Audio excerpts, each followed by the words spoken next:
Hello and happy Friday. Welcome to another episode of the RedMars Podcast. I'm your host, AstroJake, and today we're going to dive into one of the most fascinating and critical aspects of space exploration. Yep, that's right, life support systems.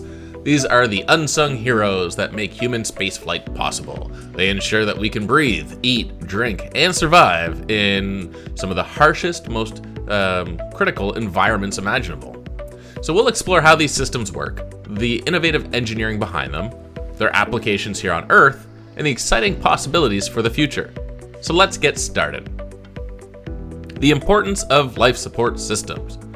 Life support systems are the backbone of human spaceflight. They create a livable environment where there's no air, extreme temperatures, and deadly radiation. Without these systems, space exploration would be impossible for humans. So these systems are typically referred to as ECLSS. Yes, that's an acronym. It stands for Environmental Control and Life Support Systems. Here's a quick breakdown of their essential functions. Oxygen generation. This provides breathable air. Carbon dioxide removal. Scrubbing the air of CO2 to prevent poisoning. Temperature and humidity control. Keeping those living conditions comfortable, just like we do here at home. Water recycling, maybe a little gross to some, but turning sweat, urine, and condensation back into drinkable water. Delicious. Now, waste management, disposing of solid and liquid waste safely. Now, here's the other one, radiation protection. There's a lot that goes into this, but more or less, this is for shielding astronauts from cosmic rays and solar radiation. These systems don't just keep astronauts alive. They ensure that they can thrive, perform complex tasks, and stay healthy during missions that last weeks, months, or even years.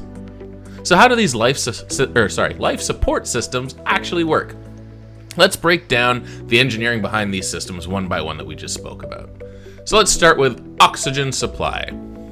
Modern spacecraft, like the ISS or the International Space Station, use electrolysis, splitting water into hydrogen and oxygen using electricity. Oxygen is released into the cabin, while hydrogen is either vented into space or used in a secondary process. Backup oxygen tanks and chemical oxygen generators are also on board for emergencies. Carbon dioxide removal. CO2 scrubbers, like the Sabatier system, probably said that wrong as well, use chemical reactions to remove carbon dioxide and turn it into water and methane. The ISS uses lithium hydroxide canisters or advanced metal oxide filters. Water recycling. The Water Recovery System, WRS, on the International Space Station reclaims up to 90% of water from, here we go, sweat, urine, and air humidity. That one's not as bad. Processes include filtration, distillation, and chemical treatment to make the water safe for drinking. A lot of this went down at Marshall Space Flight Center. They do a lot of research into this and have simulators to make sure that they're doing things correctly before setting them up in space. Temperature and humidity control. Spacecraft use thermal control systems, including heat exchangers, to maintain a stable environment. Humidity is controlled to prevent condensation, which could damage electronics or lead to mold growth. Yes, you definitely don't want water and electricity mixing, especially not in space. Alright, so waste management. Special vacuum toilets and waste containment systems collect solid and liquid waste. Liquid waste can often be recycled, while solid waste is compressed and sorted for disposal. If you've never seen what a space toilet looks like, I encourage you to look it up online and see what you think. If you think you could imagine yourself using one of these, feel free to let me know in the comments. Alright, let's look at some examples here on Earth. Life support technology developed for space has incredible applications here on Earth. So, for instance, medical oxygen generators. The oxygen generation system used in spacecraft inspired compact, efficient oxygen generators for hospitals and home healthcare. Water filtration. Water purification technologies developed for the International Space Station, ISS, has been adapted to provide clean drinking water in disaster zones and remote communities. Air quality control. Carbon dioxide scrubbers, are being explored for improving air quality in submarines, mines, and even office buildings. Agriculture. Closed-loop hydroponic and aeroponic systems for growing plants in space are being used to enhance sustainable farming on Earth. You may see some of these on, say, Amazon or other sales or stores and stuff like that. These cool hydroponic systems that look very cool and compact and allow you to grow a lot of herbs at your home. So definitely encourage looking at those. And I've done some experiments in the past of making my own, and they're very, very cool. All right. These innovations prove that space technology doesn't just push humanity forward, it also improves lives right here at home. Astronaut health and fitness in space. So not only do we have to take care of our environment, we also got to take care of our astronauts as well. Living in the weightless environment of space is a remarkable experience, but it also places immense stress on the human body. The absence of gravity impacts nearly every system, and astronauts must adapt to these changes both during mission and when they return to Earth. Let's dive deeper into the challenges of how they're managed, including insights from astronauts who've experienced the effects firsthand. So the challenges of microgravity. Muscle and bone loss. Without the need to support their own weight, astronauts experience rapid muscle atrophy and bone density loss. Studies show that they can lose up to 1 to 2% of their bone mass per month. When astronauts return to Earth, their bones are more fragile and they risk fractures until their bodies readjust. For example, Scott Kelly, who spent nearly a year aboard the International Space Station, reported noticeable stiffness and soreness upon his return, and his muscles and bones worked to readapt. Now, just a fun fact. The part where I mentioned where studies show that you can lose up to 1 to 2% of their bone mass per month, they actually passes through their body through urination. So you are literally peeing out some of your bone mass. That is quite disturbing, but comes with the territory. All right, fluid shifts. In microgravity, bodily fluids shift toward the head, causing puffy faces and nasal congestion. This shift also increases intracranial pressure, which can affect vision, known as space-flight-associated neuroocular syndrome, SANS, or SANS. Many astronauts, including Peggy Whitson, have reported vision changes after extended missions. Radiation exposure. Spacecraft are shielded, but astronauts are still exposed to higher levels of cosmic rays and solar radiation than here on Earth. Over time, this increases the risk of developing cancer and other health issues. Astronauts returning from lunar missions, like those on Apollo 11, reported experiencing space flashes, in quotes, caused by high-energy particles interacting with their retinas. Countermeasures in space. Exercise regimes. Astronauts exercise for about 2 hours each day to counteract muscle and bone loss. The ISS is equipped with specialized machines. Treadmills. You're secured with a harness, and astronauts run to simulate weighted bearing exercises. Resistance machines. Devices like the Advanced Resistive Exercise Device, ARED, mimic lifting weights, which is crucial for bone density. Think of this as your resistance bands hooked up to, say, a bench press machine, or doing some sort of curl exercise, or squats even. You can do all this on the space station to stay in shape, but they must do this for several hours a day in order to do so. They also have a stationary bike. This helps maintain cardiovascular fitness. Unlike Earth-based bikes, they require astronauts to strap their feet into the pedals to stay in place. Now, I do know there are some race bikes that do the same, so just imagine next time you're on one of those that you are on the International Space Station. Maybe that bike ride won't be so long. Alright, so Sunita Williams, a former NASA astronaut, famously ran the Boston Marathon on a treadmill aboard the International Space Station in 2007. She showcased her effectiveness of exercise in space. Very cool. I can barely do one here on Earth. Nutrition and supplements. Carefully balanced diet supports overall health. Foods rich in calcium, protein, and vitamin D help maintain bone strength. To combat bone loss, astronauts may take calcium and vitamin D supplements. NASA continually researches the ideal nutritional balance to support long-term health in space. Monitoring and medical research. Medical telemetry systems track astronauts' vital signs and overall health in real time. Blood tests, ultrasounds, and regular fitness evaluations help scientists understand the impact of space on the human body. Astronauts participate in experiments to test new countermeasures, like advanced resistance equipment, or even potential pharmaceutical solutions to prevent bone loss.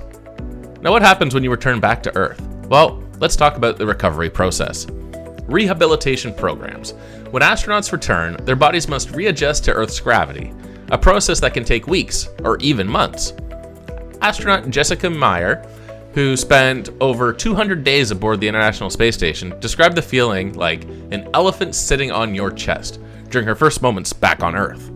I've experienced a little bit different, but I guess along the same lines from doing a lot of scuba diving. So after spending a lot of time under the water in a prolonged dive, say 1 to 2 hours, coming back up, and once you get to the surface and you go to step down, you feel like you weigh a ton. I could only imagine being in microgravity for 200 days. That more than definitely probably felt like an elephant sitting on your body. I only had 2 hours in somewhat of a weightless environment, floating neutrally buoyant in water. So yeah, crazy to think about. All right, balance and coordination. Gravity reactivates systems that have been dormant while in space, like the vestibular system responsible for balance. Astronauts often feel unsteady or experience dizziness as their bodies readapt. Chris Hadfield, fellow Canadian, after spending 166 days on the International Space Station, documented his recovery, sharing how he had to retain his body to perform simple tasks like walking and turning his head without feeling disoriented. Bone and muscle regeneration. Recovery of bone density can take years, and not all lost bone mass is regained. Continued physical therapy, including resistance training and aerobic exercise, helps rebuild their strength. Psychological readjustment. Astronauts often describe the emotional impact of returning to Earth. After seeing Earth from orbit, they report a profound overview effect and a changed perspective on life. But they also experience challenges readjusting to the slower pace of life on Earth. Now, I can speak to this, I guess, secondhand, not quite firsthand. Through my work, I have had the opportunity to meet astronauts from suborbital flights after they have returned back to Earth, and they often do present very emotional in a positive way, but their aspect or their view on life and Earth and everything seems to be changed for the better, but definitely greatly impacted. Now, I haven't experienced the overview effect myself just yet, but I do look forward to the day that comes. All right, well, I did want to mention that research on astronaut health directly does benefit people here on Earth. I do often get asked, why do we spend so much money on space exploration and all these experiments on the International Space Station? One of the answers is it does benefit us here back on Earth. So, bone loss treatments, for example, insights into bone density loss in space have informed treatments for osteoporosis. Balance disorders. Studies of vestibular system adaptation have improved therapies for people with inner ear balance disorders. Cardiovascular fitness. Exercise protocols developed for space have been adapted for patients recovering from surgery or injury. Staying healthy in space requires careful planning and constant adaptation. Each astronaut's experience adds to the body of knowledge that ensures the safety and success of future space travelers, while also advancing medical science here on Earth. So what does the future of life support systems look like? Space agencies and private companies are innovating for future missions to the Moon, Mars, and beyond. Closed-loop systems, fully self-sustaining ecosystems where waste is recycled into usable resources, reducing reliance on resupply missions. Kind of like what we talked about with the electrolysis process. All right, 3D printing for repairs. Creating replacement parts for life support systems in space. They also use 3D printing for other tool making, and that, as shown in the experiments on the International Space Station. Radiation protection, using materials like polyethylene and magnetic shielding to protect astronauts from cosmic radiation. There are some other humorous, I would say, protocols that are in place, although practical, where plans have been made to place all the astronaut luggage behind them in the direction of the majority of the cosmic radiation to protect the individuals. While effective, I don't see that as entirely practical for reasons we can go into in another episode. Artificial gravity. Rotating habitats to simulate gravity and prevent health issues caused by microgravity. Seems kind of sci-fi, but super cool. And there has been some, experiments and theories and designs that have been coming out that could make this a reality in our lifetime. Sci-fi inspirations that could become a reality. That includes some of the exciting ideas, such as Star Trek's replicators, machines that recycle waste and rearrange molecules to create food, tools, and other resources. Cryosleep chambers, technology for putting astronauts into hibernation during long missions. Self-healing habitats, walls and systems that automatically repair themselves after damage. Bioengineered systems, using genetically modified plants or microbes to produce oxygen, clean water, and even food. While these ideas may sound far-fetched, they're inspiring researchers to push to the boundaries of what's possible. Look back, say 20, 30 years, maybe more, and look at some of the sci-fi novels and different stories from back then. How much of that is actually a reality today? No one thought that you'd have a computer, well, I won't say no one because there are people that did predict this, but full-blown supercomputers in your pocket. Now everybody carries them. That's your cell phone. A lot of these things seemed sci-fi at one point, and then they become a reality and no longer sci-fi. That's all this is now. So hopefully we will be able to see some of this in our lifetime and our children's and grandchildren's. So let's conclude what we've spoken about today. So why life systems matter? Life support systems matter. Life support systems are more than just machinery. They're a testament to human ingenuity and our determination to explore the unknown. These systems make space exploration possible and create technologies to benefit us all. As we look to the future, advancements in life support will be key in establishing lunar bases, sending humans to Mars, and eventually living among the stars. As we push to establish these lunar bases, there's a lot of research going in currently, and with that, I do want to mention that in an upcoming episode, we will have a doctor in space medicine coming on to talk a bit more about some of these human factors and physiological effects that we need to take into consideration when doing these engineering research tasks and what that looks like. So I look forward to having that conversation with him, and we'll keep all of you posted on when that will be. So in the meantime, stay curious and keep looking up. Take care, everyone.